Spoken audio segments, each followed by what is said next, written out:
Talk about my new CBN stones, doling up this Maximet Manix 2. You guys have seen this in a lot of videos. This guy gets used and abused, and it's what I use to test. This green stone is actually a 400 grit CBN stone using a very hard resin bond. I'm having these stones made for me by a manufacturer. And just going to go ahead and test this and show you guys that we can actually get a sharp edge off of that badly damaged Maximet. The Maximet's essentially 67, 68, very high carbide volume, very difficult for a lot of people, it seems, to sharpen. Only takes about 2 minutes to sharpen the edge up. So I won't say that these are the fastest cutting stones, and they definitely don't have the best feedback in the world, which is why you saw me dressing it right there. I'm kind of not only removing some load up, since hard resin stones are more prone to load up, but also scratching out the resin really helps the CBN abrasive kind of poke up above the resin, give you a little bit more feedback, and help increase the cutting speed of these stones. So this is kind of cool because it's a 400 grit hard resin CBN stone. And so you can see I've already got a burr right there. I have to come back because all I did was I just took the finish down on the other side, but we're going to come back up, increase that burr size on this side. It only takes several passes here. The 400 grit stone definitely cuts very fast. Still leaves you a great finish though, not like a DMT plate. So now what I'm doing right now is I'm just coming through, I'm cleaning up my finish, as well as I'm helping kind of reduce the size and strength of that burr, because we need to break that burr off.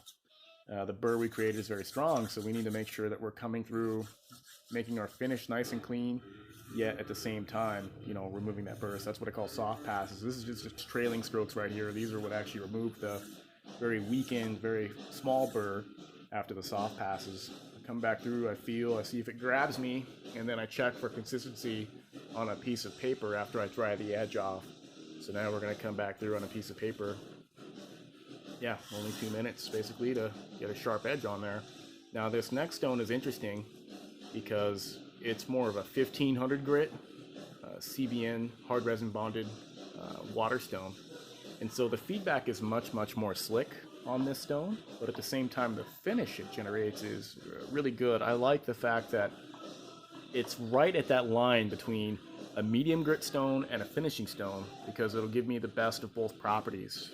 It's not going to cut as fast as a little bit of a lower grit stone, and it's also not going to finish as high as a higher grit finishing stone. But the thing is, I like that trade-off of not losing all the teeth at the edge, yet still having the precision and finesse to do all the push cutting I want, yet at the same time still have the teeth there for all the draw cutting, bitey, and aggressiveness that you can get at the edge. So this is probably my favorite grit, anywhere in the 1200 to 2K range, and that's what we've done with this stone.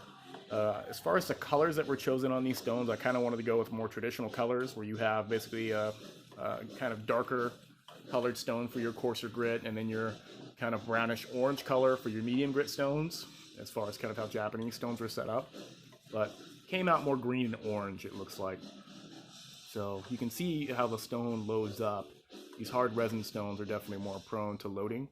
There's definitely interesting things I want to explore in the future with vitrified bonded stones, but that's going to increase the cost of the stone itself. So same thing I just did on the green stone there. You notice right there what I did was I came in there just to try to cut the remaining piece of the burr off, and then I felt on the hard stone if there was any fragments there, as far as if I was successful. And I did. I felt little granular fragments there, which meant I was successful in stripping that burr off. Perpendicular technique. Come back through on the piece of paper here, show you guys what I have. 1500 edge. Very nice. So setting all that stuff aside, this is the 1 micron diamond compound I get from the Portland Knife House, and probably the best, arguably the best dropping compound in the world. I love this stuff. I use it exclusively just because it works the best. So I come back through, helps me polish up those teeth, helps me remove any kind of fragments of burr, things like that, and just leaves me with a very clean edge. And so I like that a lot. So you can see it doesn't take long to get a nicely polished edge. It doesn't take that long at all. People say it all takes me 45 minutes, 30 minutes. This is why freehand knife sharpening with the appropriate equipment and the appropriate knowledge and know-how is important, because you can see this only took like 5 minutes to get this edge like this from super dull. So there you have it.